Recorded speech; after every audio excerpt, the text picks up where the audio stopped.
Under 18 கேட்டகரியில வந்து பாத்தீங்கன்னா இந்தியன் டீமோட பாய்ஸ் டீமும் கேர்ள்ஸ் டீமும் ஏசியன் யூத் கேம்ஸ்ல வந்து பாத்தீங்கன்னா கோல்டு மெடல் கபடியில வந்து ஜெயிச்சிருக்காங்க. கூடுதலான மகிழ்ச்சியான விஷயம் என்ன அப்படின்னு கேட்டீங்கன்னா ரெண்டு டீம்லயுமே தமிழக வீரர்கள் வந்து இருந்திருக்காங்க. கேர்ள்ஸ் டீம் அப்படின்னு பார்க்கும்போது கார்த்திகா வந்து இருந்தாங்க, இந்தியன் டீமோட வைஸ் கேப்டன்.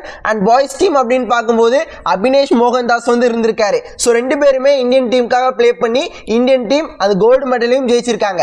இதுல முக்கியமான விஷயம் என்ன அப்படின்னு கேட்டீங்கன்னா இந்தியன் டீம் கோல்டு மெடல் அடிச்ச உடனே இந்தியன் பிளேயர்ஸ் எல்லாரையுமே நம்ம மக்கள் எல்லாருமே தரமா கொண்டாடிட்டு இருக்காங்க.